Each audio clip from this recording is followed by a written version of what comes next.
Hello everybody, this is Sam, and this is episode 3 of my Let's Play of Star Trek Online on the Federation side. And today we're going to be talking about how to craft. This is a request video that I got from one of my fleet members, and today we are going to go to Memory Alpha to find out how to craft on items from uncommon items all the way up to very rare items, including some consumables that you can actually get from crafting. And as you can tell, I am at requisitions at ESD, and I'm going to see about getting somebody to answer me on zone chat here. But crafting, back on topic, crafting is pretty much going to be like a reputation system, probably around season 8 or season 9. The R&D process, you can check that in your More tab on your mini-map. Let's get into that, and I'll show you some things that you can craft. But you won't be able to craft from the R&D progress on your mini-map. There are things you can sell here in the R&D, such as large hypos, tactical kits, all the way up to weapons on for your ship. Even the schematics you can sell. The only thing that you cannot sell would be the Horta that you can craft from personal devices. Those are bind on pickup. Of course, we got schematics here that you can actually sell, and those actually go for a little bit on the exchange. I remember a few times that I've actually seen those go for a little over 10,000 EC on the exchange, so you might get lucky every once in a while and find one for a little bit less than that. It really depends. All these schematics you can sell on the exchange, which is really handy. If you ever find one that if you don't have enough data samples to get one, you can buy them on the exchange. So, or you can buy them. Yeah, that's the only place you can buy them at. Would be the exchange, or you can go to Mr. Tulliver on a Memory Alpha to buy them from him if you don't have enough dilithium. Yeah, a lot of these things are not bound, so those actually help out quite a bit. Let's see here. Let's type in and see if anybody answers. See if anybody answers what I say here. Say hi to the camera, everybody. So, yeah. Being here at ESD, of course, when I recorded this was after midnight, so not many people were on. So hopefully people will go start watching my videos on YouTube, and hopefully we get some. So hopefully I get some good responses. Hopefully some video responses, and maybe some people that are actually willing to say, hey, this guy knows what he's talking about, and hopefully my videos get more of a good response later on. I'm still looking for some comments onto what other videos I can do that I'll be able to do next. I won't be able to do any ship builds anytime soon, but most of the time I'll be just be doing walkthroughs on certain things. But once the Romulan side comes out, I will be doing a complete playthrough of the Romulan side, including the Klingon side as well. So I'll be doing playthroughs on that, and I'll have them in separate playlists. And let's see about getting that. Well, we'll have to wait till May 21st for that. But hopefully everybody will be tuning in for that, and hopefully I'll get some good responses. So let's get going. I'm going to be beaming up to the Sol system, and we're going to be heading out to Memory Alpha. Sorry if I'm ranting on a little bit, but I just want to cover a few things before we get going. Yeah, there's my ship, the Odyssey class Michigan. I named it the Michigan because I live near Detroit. Yeah, this is it's my favorite ship. To be truthfully honest, it's one of my favorites.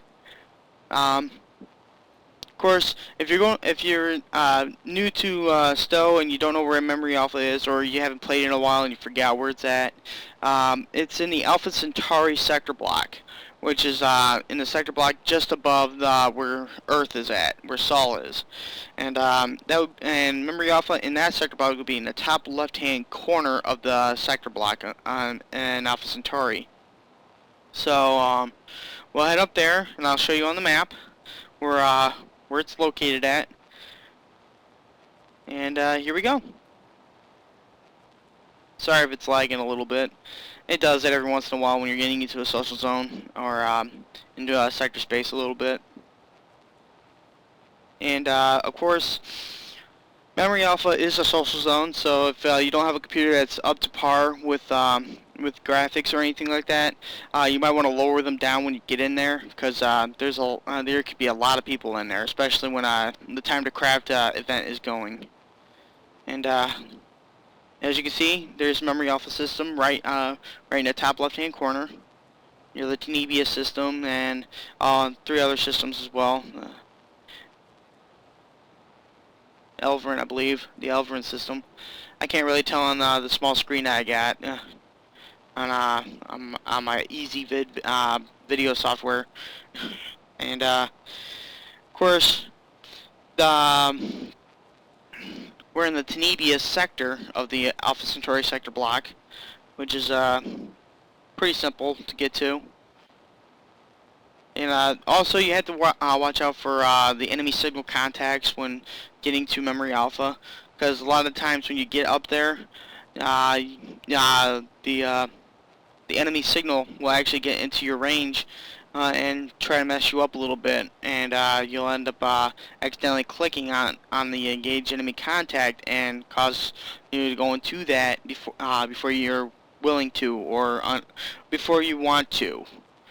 So let's get into Memory Alpha, and I'm going to show you how to craft. Of course, the crafting system is going to be implemented in season 8 or season 9 of Stowe. And sorry if I brushed my microphone a little bit. I'm using an old headset, so well, we're just going to go through this through a couple doors, and we're going to go to General R&D, which would be the main room. Once you get out there, you turn to your right, and it'll be the first door on your left. Once you get out of the transporter, once you get out of the hallway leading out of the transporter room. And sorry if I'm lagging a little bit. It'll do that when you're getting through there. Of course, I won't be able to cover everything that you can do here at Memory Alpha. But first, we're going to talk to Mr. Tolliver, the supply vendor, research supply vendor. He's one you can actually get a hold of the unreplicatable materials, either through dilithium, or you can get schematics from for EC, for energy credits, from him as well. The common unreplicatable materials cost 10 dilithium. The uncommon costs 1,000, so it's a bit of a difference. Luckily, it doesn't go up to rare or very rare, so you're okay with that. These are actually you can actually sell them on the exchange. So if you manage to pick up like too many of them or anything like that, and you don't want to craft for a little while, you can put them on the exchange and get some cash for them, which comes in real handy. You got all these all the same schematics that you got with that you got on your general R&D tab on the minimap. And yeah, let's get over to the general R&D area and show you what you can and cannot build. The only things you cannot build are Mark 12 items. Those are the only thing you cannot build. Schematic wise, if you have enough data samples, you can of course craft as many as you want. Components, you got tactical consoles all the way down to shield arrays. The easiest thing to build, of course, are the shield, like the items that only just use schematics and regular data samples. No rares, no anything like that.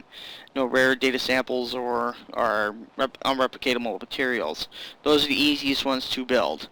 But a lot of the times, these are actually quite hard to come across. Of course, all these items here are just the engineering consoles. So, like you got your neutronium alloy. Those take quite a bit. I believe around 96 common unreplicatable materials and 7 uncommon. And if you have enough dilithium for it, you can build it, and they go for about 200,000 on the exchange easily. So you can just build like a couple of those, put them on there, or you can build a couple of them and put them on your ship. It all depends how much you got. So yeah, all these consoles and everything, they don't go any higher than rare. So you won't be able to get any very rare items inside your inventory from these, but you'll still be able to get quite a bit of cash for at least a few of them. Deflectors, shield arrays, impulse engines. They're mostly they're just regular shield arrays and whatnot. But they do have you can craft the Aegis set from here, which is really cool. That's a very rare shield array, and well, that one takes a lot of stuff to build, a lot of items to build. What I'm gonna do for you is I'm gonna show you how easy it is to build a certain any item with just regular data samples. I'm just gonna build a covariant shield array Mark 7 for you, and I'm gonna find a shield array and fabricate this. You have to wait for the progress bar to go all the way up before you're actually credited with the amount of XP for that, which will give you 10 in each of those. If you're already at max level, then you won't be able to buy, then you won't be able to get any more on crafting. But once the rep system comes in, you'll be able to do a whole lot more. So let's get down to the Mark 7 covariant shield, and we're going to fabricate that. And that's going to be worth about 30 XP for that total research. And just remember, just wait for the progress bar to get all the way to the top, and that'll be completed. And that'll be in your inventory. So all you have to do is just click on your inventory and check what you can use on there. Sorry if I'm lagging a little bit again. Yeah, I got 2 shield arrays. I got a Mark 11 standard shield array, and I also have a Mark 7 covariant with cap times 2. The cap times 2 does pretty well, especially if you do pretty well in crafting.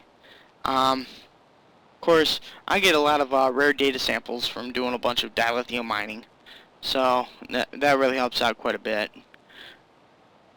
And what I'm going to do is I'm going to put these items inside the bank, and after I'm done making this video, I believe. And of course, I'm recording this after I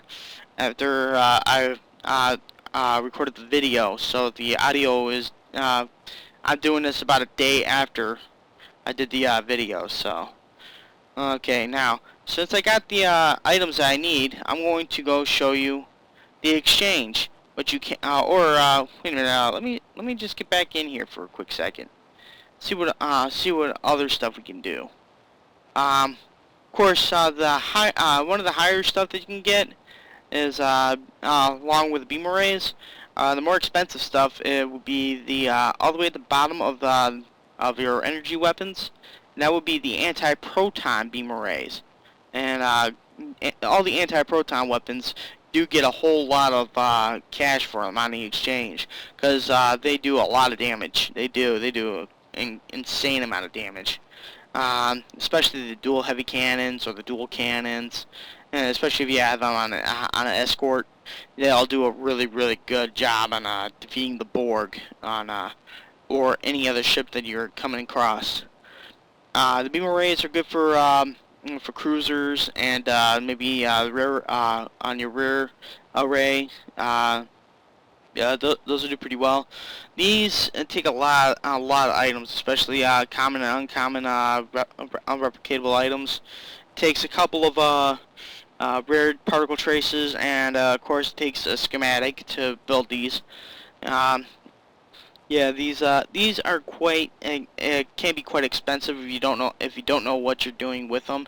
If you're spending a lot of EC to build these, then I wouldn't suggest keep building them until you're actually able to supply yourself with dilithium to get the replicatable materials.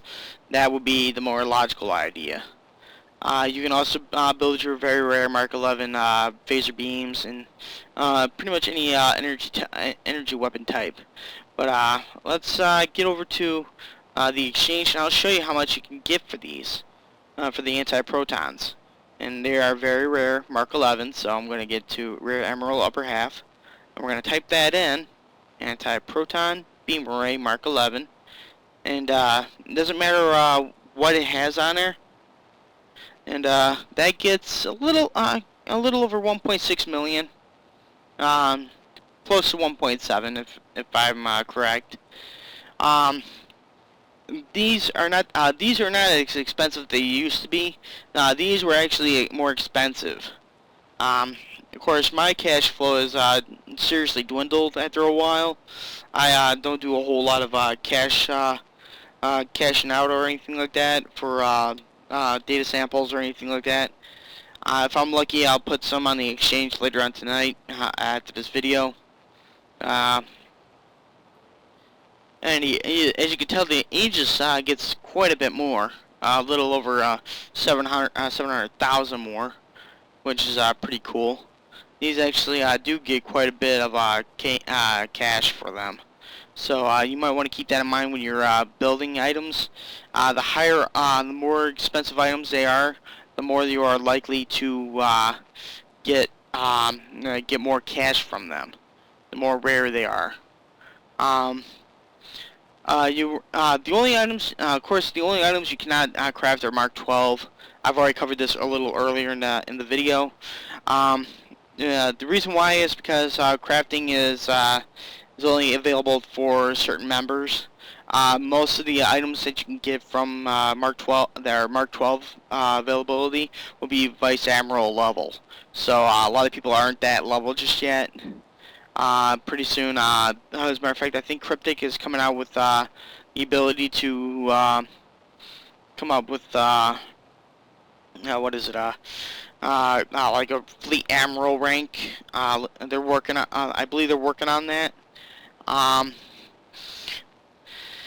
These items right here, they, of course, you can sell them. The only one you cannot sell is the Horta. The Horta, that's a personal device that's buying on pickup. That's the only thing you cannot sell, which is kind of it's kind of weird that way. Sorry if I'm lagging again. The only things I can think of right now that are craftable and pretty easy to come by would be the consumables. Those would be the more easier items to get. Like the large hypos, like a large shield power cells, and large weapon power cells. Those do get those you can get some money for those as well. These weapons right here, as you can tell, I'm not going all the way down to the bottom. Reason being is because you know, they're easier to construct. As you can see here, the Horta is buying on pickup, so you won't be able to sell that. The rest of the items are not bound, so you'd be able to sell the other items except for the Horta. So that's the only thing I can think of off the top of my head on this point. This video is for my Fleet Admiral Ghost. He doesn't know how much about crafting. He doesn't know much about it.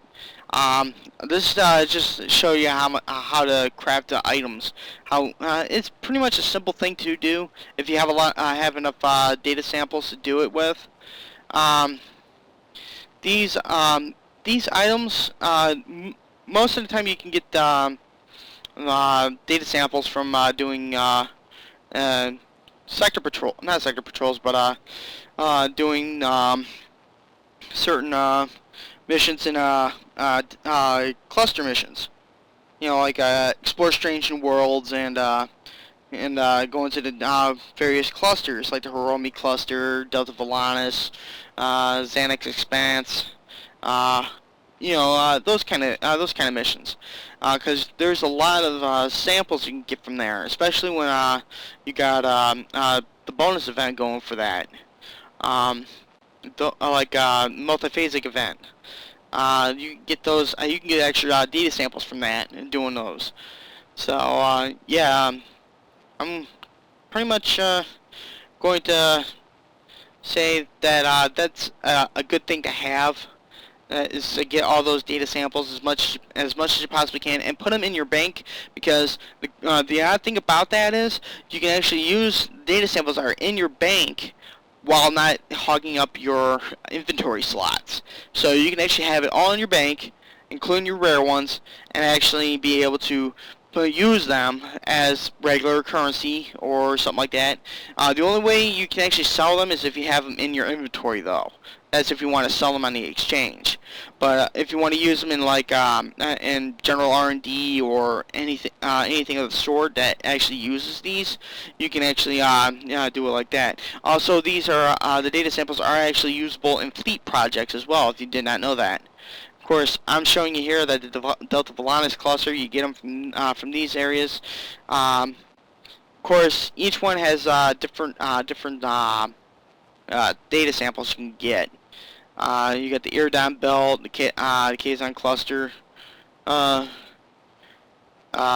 you got a whole bunch of these over here, which really open up a lot, like the Rollard Nebula, Xanax Expanse, all sorts of stuff.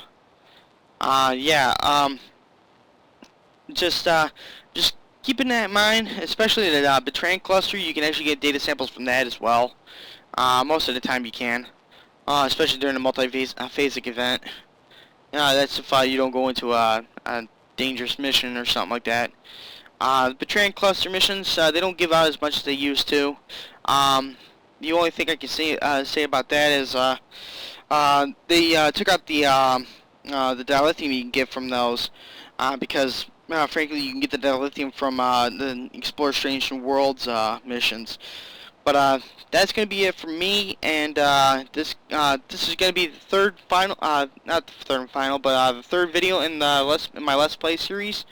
And hope you have a fun time playing Stowe. And of course, um, this is for my friend Ghost. He's one of the fleet admirals in my fleet. He just doesn't know much about crafting. This is just a video request video for this. Always have fun playing Stowe, and I'll be seeing you out there. And have fun.